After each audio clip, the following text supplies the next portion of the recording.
I stood on that graduation stage, gripping the speech I rewrote a dozen times, praying they'd finally see me. But from the front row, my parents laughed, actually laughed, as I began to speak. It wasn't loud, but it cut deeper than any silence they'd ever given me. They didn't know what I was about to say. They didn't know who else was listening. And they sure didn't expect the principal to step forward, take the mic, and reveal everything they had tried so hard to bury. If you think this is just another family drama, you're not ready for what comes next. Everyone assumed I was the golden child, full ride to a prestigious university, top of my class, faculty awards, even a publication coming out next semester. Your parents must be so proud, people always said. I never knew how to answer that without choking. Truth was, they'd never attended a single ceremony, never framed a certificate, never once asked what I was studying. To them, psychology was soft science, and I was just wasting potential.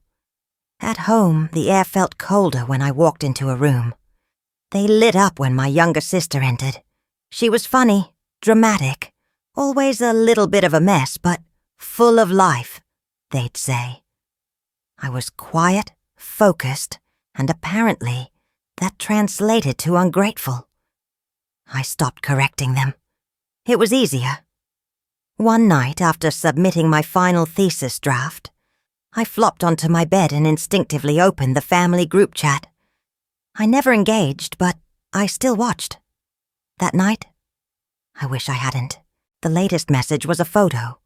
My parents, my sister, and even my brother, who lived 2 states away, gathered around a cake that read, "You tried, baby girl." The caption? "We're proud of you for not giving up after the 3rd rejection." My sister had failed her college entrance exams 3 times, and still here they were, celebrating her perseverance.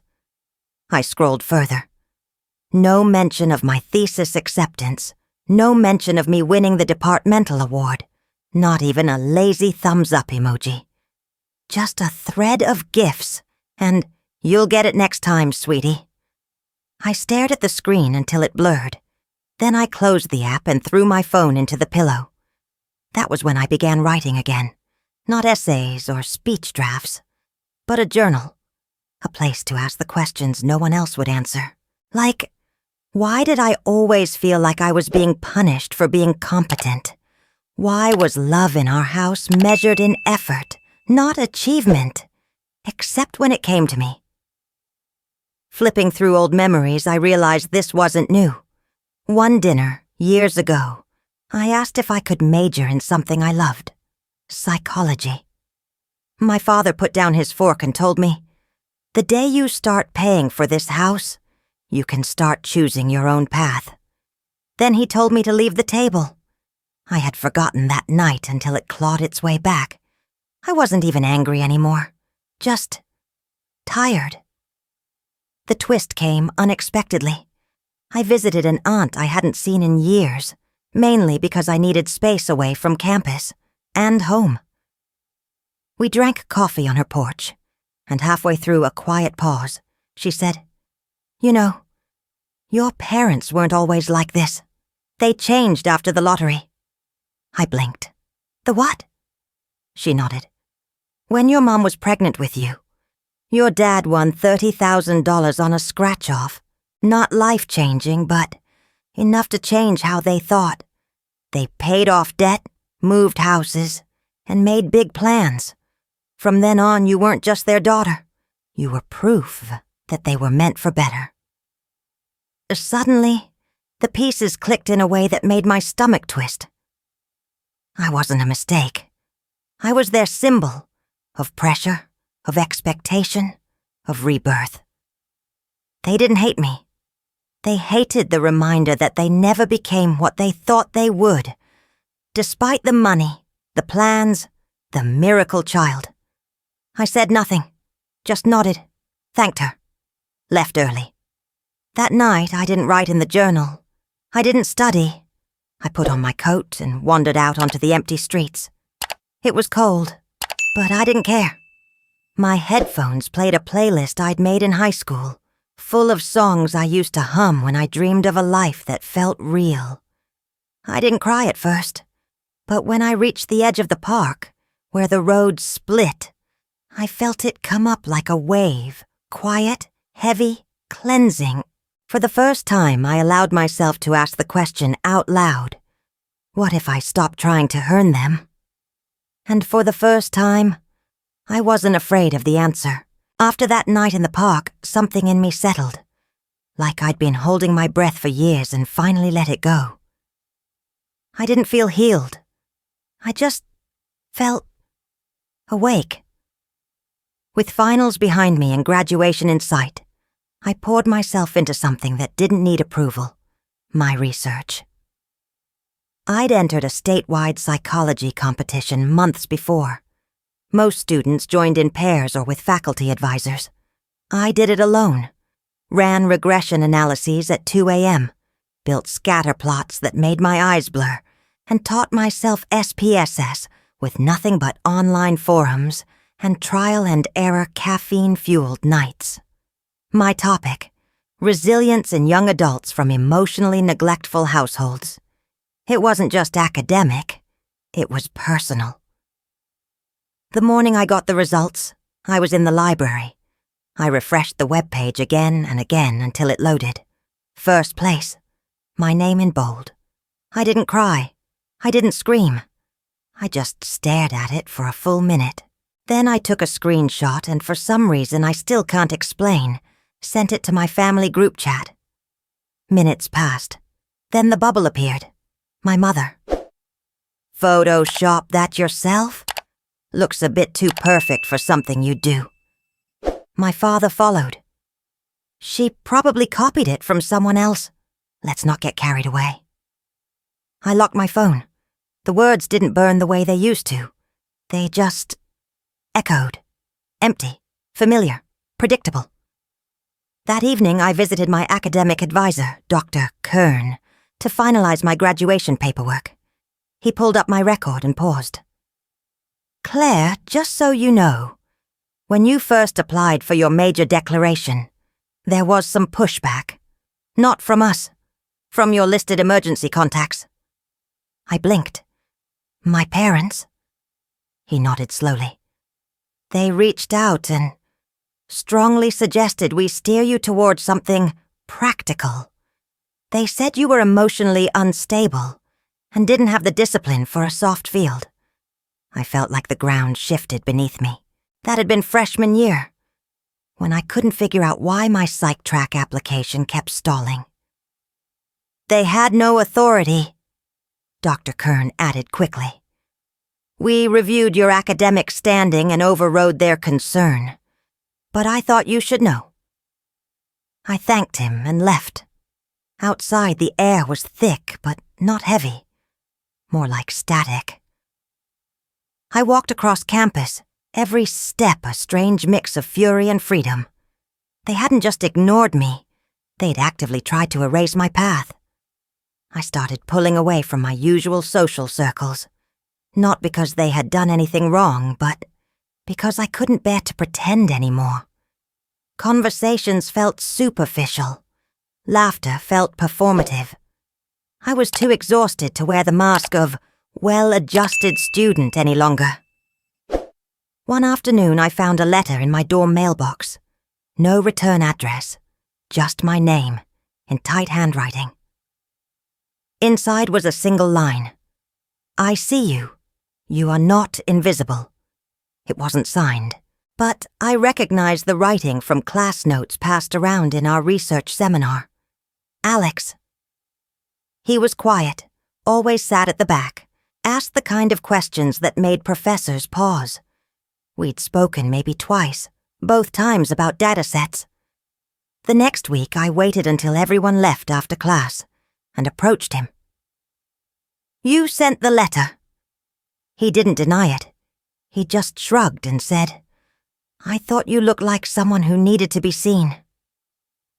We sat on a bench outside, and for the first time in weeks, I told someone the truth.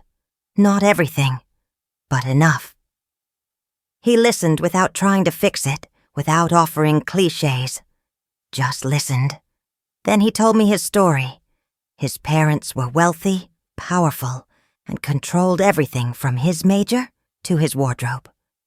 When he applied for an arts grant in high school, they pulled the funding and forced him into business school. He switched majors in secret and now lived in a dorm under a fake name on university records. We both laughed. Quiet, bitter laughter. Trauma has a way of making strangers into mirrors. We started talking more. Not often, not publicly. But when I needed silence that understood me, he was there. One evening, as we sat outside the psych building, he asked, "Are you speaking at graduation?" "I'm the department choice," I said. "I haven't accepted." He tilted his head. "Why not?" "Because I don't know what I'd say, or who I'd be saying it to." He looked straight at me. "Then say it for you. For all the kids who never got the applause but kept going anyway." That night, I wrote a single sentence on a blank page. "If I speak at graduation, I will say everything." And for the first time, I meant it. The speech I was supposed to give came with a template. The department sent it a month in advance. Lines like, "We thank our families for their unconditional support," and "This achievement belongs to all who raised us." I deleted the file without reading past the first paragraph. Instead, I opened a blank document and titled it, "To Those Who Survived Their Own Homes." It wasn't polished, it wasn't safe, but it was honest. I wrote it for the kids who got straight A's and still weren't invited to dinner. For the ones who learned how to fold pain into politeness. For the ones who smiled at award shows knowing no one in the audience came for them. Each sentence was a stitch, sewing me back together with truth. While I was still working on it, I received an email from the university. I had been nominated for the National Student Impact Award, a high-profile recognition given to one student from each state. I'd been recommended based on my research, community outreach, and leadership. It should have been thrilling. But then I saw the catch. Nominees under 23 needed a parent or guardian to sign a formal character endorsement. I stared at the form for over an hour, read the line that said, "Please describe how you've witnessed this student's contribution to their community." I imagined my father writing, "She's stubborn, always has been." My mother scribbling something like, "She keeps secrets." It was a paper wall, one I couldn't climb without help from the very people I'd spent years surviving. So I shelved the form. Instead, I visited someone I'd worked with during my practicum at the counseling center. A patient in her early 20s with a long list of diagnoses and an even longer history of being dismissed. She was a quiet soul, someone who barely spoke in groups but once handed me a poem she wrote about her scars. She was surprised to see me. I thought interns rotated out. I had a few hours. Thought I'd say hi. We talked, or rather she did, and then, as I was about to leave, she looked at me and said, "No one ever believed me, you know. Not doctors, not my parents. But you looked at me like I wasn't broken." The words hit harder than any award could. It wasn't applause. It wasn't recognition. It was someone saying, "You made me feel real." That night, I didn't cry. I opened the nomination form, left the guardian field blank, and submitted a personal statement that began with, "I am a product of persistence, not permission." In parallel, I started something new, a side project that didn't need approval. On TikTok, I created a channel under a pseudonym, not for dancing or memes, but to talk, to speak directly to the emotional orphans, the ones who aged out of trauma without ever being rescued. I shared short reflections, anecdotes, Even mini psychology breakdowns about how neglect shapes your voice, your choices, your relationships. To my surprise, people listened. Within 2 weeks, I had thousands of followers. Comments flooded in. This is the first time I felt seen. You're describing my childhood. How are you inside my head? It was exhilarating and terrifying. Then came the message, a comment under a video titled, "What I'm Fine," really means, when you're not. I know who you are. Shut up before I shut you down. Your family wouldn't want this going public. At first, I froze. I considered deleting the video, the channel, everything. But curiosity won. I traced the account. The username was generic, the profile empty. But I had tools, IP tracking extensions, tiny digital footprints left behind in forgotten corners. The IP matched one used in our family group chat 2 days earlier. It was my sister, the same girl whose failures were celebrated, the same girl who used to cry to me about boys' grades, Mum's cold shoulder, then turned around and mocked me when I spoke. I didn't confront her, not directly. Instead, I filmed a video. In it, I looked into the lens and said, "Sometimes the ones who silence us the most are the ones who fear the truth we carry. But here's the thing, silence isn't safety, and speaking isn't betrayal, it's survival." I didn't name names. I didn't need to. That video hit 1.2 million views in 2 days. I waited for another message. None came. But the fear didn't vanish. It sat in my chest, heavy but familiar, and underneath it something new. Resolve. The morning of graduation, I stared at the black gown on the hanger like it was armor I wasn't sure I had earned. I slipped it on slowly, adjusted the cap, and tucked the printed speech into my sleeve like a precaution. Like a lie I could still choose if everything fell apart. When I arrived, the auditorium was already buzzing. Parents hugging children, cameras flashing, professors adjusting their robes. I scanned the crowd out of habit, not expectation. But there they were.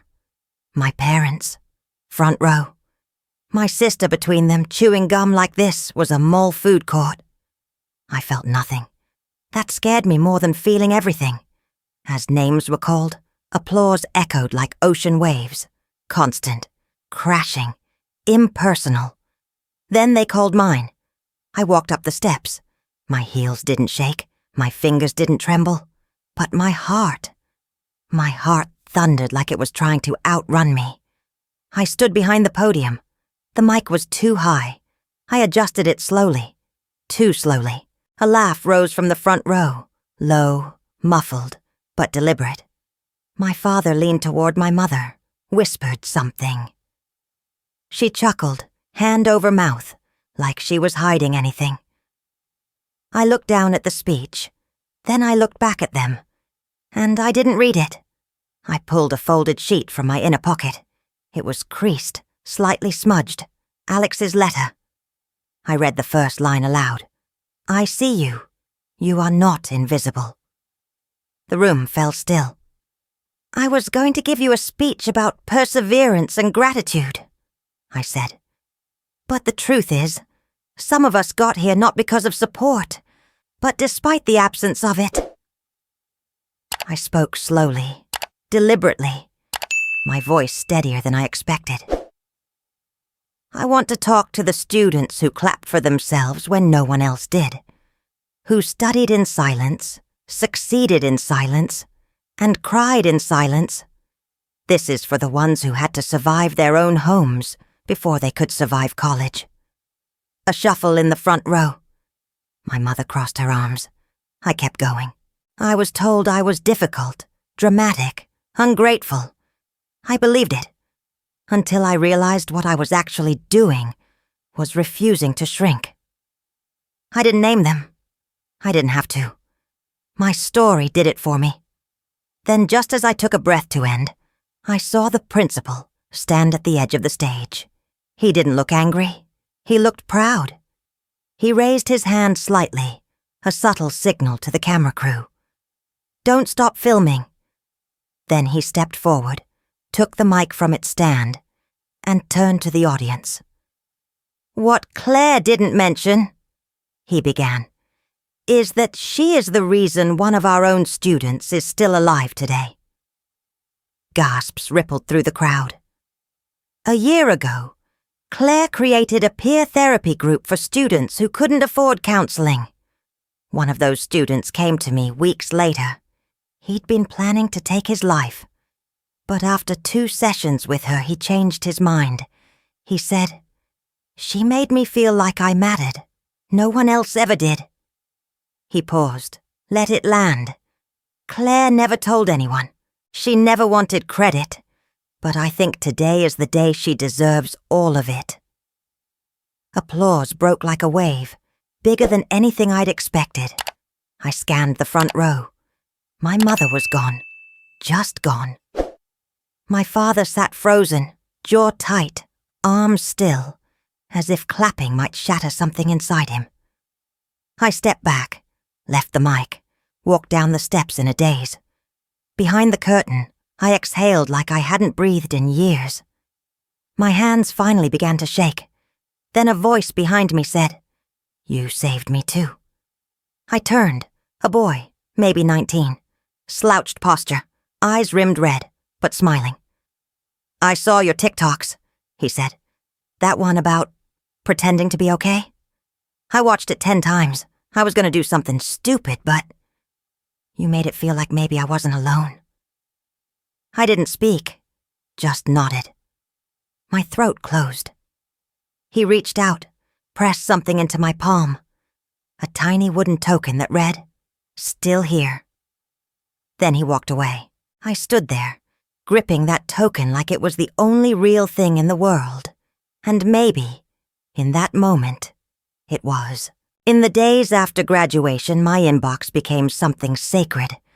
I had set up a P.O. box on a whim, just to protect myself in case any of the online hate ever got too real. But instead of threats or trolls, letters arrived, handwritten, raw, and unfiltered. One was from a 14-year-old girl in Ohio who had watched my TikToks in secret, under her blanket at night. "Your voice helped me stay alive," she wrote. "I didn't think anyone else grew up like me. I thought maybe I was broken." Another from a mother in her 40s, finally learning how to set boundaries with her own parents because, as she said, "You gave me permission to stop performing for people who never clapped." I read them all, every single one, and for the first time, when I cried, it wasn't because I was in pain. It was because I wasn't alone anymore. I wasn't just healing. I was being witnessed. One afternoon, I brought home a stray cat from behind the coffee shop near my apartment. She had a torn ear, a missing patch of fur, and eyes that watched everything like it might disappear. I named her Fig, short for Figment, because for years that's what I had felt like. Something not entirely real. That night, as Fig curled up in the crook of my arm, purring like she trusted me with something fragile, I cried again. But these tears were different. They were soft, slow, joyful. They said, "You made it." Then came the message, from my mother. It was brief, one sentence. "You are a shame to this family." No hello, no name, no punctuation. Just a digital knife dressed as a statement. I stared at it longer than I should have. Not because it hurt. It didn't, not in the old ways. But because part of me still wanted to understand how someone could weaponize disappointment like that. I didn't reply. I didn't even save it. Instead, I opened a new tab on my laptop and went back to work on something I'd been building quietly for weeks. A digital support network for students with toxic or absent families. It wasn't flashy, just a private platform where students could log in anonymously, connect with therapists, join moderated forums, or read stories from people like them. It took weeks to get the legal side sorted, to find certified professionals willing to volunteer, to design a space that felt safe. But it launched, and it worked. Within a month, hundreds of students had signed up. Some posted anonymously, others just read silently. But the engagement grew, and with every new sign-up, I felt like another invisible thread had been stitched between people who once believed they were alone. Then, late one night, I got a notification. A new registration under the name Morgan Lee. The name sounded made up, but the birth date, the writing style in the intro post, the way she described feeling like everyone expected me to sparkle, but all I had was static inside. I knew. It was my sister. She never said her real name, but I didn't need her to. I watched her interact, tentatively at first. She commented on someone's post about growing up in a house where failure was louder than success. She said, "Same." She stayed for hours that night. I sat at my desk, fingers hovering over the admin controls. I could have deleted her account. I could have banned her. But instead I clicked message. I typed slowly. "You're welcome here. No names, no pasts. Just truth. If you want it, you can start over. Here, you get to be real." I signed it anonymously. The next day she posted a drawing, a sketch of a girl with tape over her mouth and the words, "Do not embarrass us," scrawled across her forehead. Underneath she wrote, "Trying to untangle the silence. Thank you for this space." I didn't cry. I didn't shake. I just exhaled. Because sometimes the people who hurt you were also hurt by the same hands. Sometimes the silence they enforced was the silence they'd been forced to survive. And sometimes they wanted out too. The auditorium was smaller than the one at my graduation, but the lights were warmer, the air thicker with intention. TEDx banners draped behind the stage, red circles taped perfectly onto the floor. I paced along the edge, microphone clipped to my collar, palms dry for the first time in any public talk. The title of my speech was simple: What Survives Us? It had been a year since I last stood on a stage. A year since I told the truth and watched it ricochet across lives I never thought I'd touch. A year since I stopped trying to get my parents to see me. Until today. Because somewhere in the back of that packed room, standing rather than sitting, was my father. No camera, no notepad, just him. His eyes didn't scan the crowd. They stayed fixed, on me. I didn't smile, didn't frown. I just started speaking. I talked about healing, not as a destination, but as a language, one we teach ourselves after years of being spoken over. I shared what I had learned, that silence isn't peace, and survival isn't living. I talked about the girl I used to be, who built shrines out of good grades and prayed for attention like it was salvation. And I talked about the power of not being clapped for. I didn't name names. Again, I never needed to. When it ended, the applause came.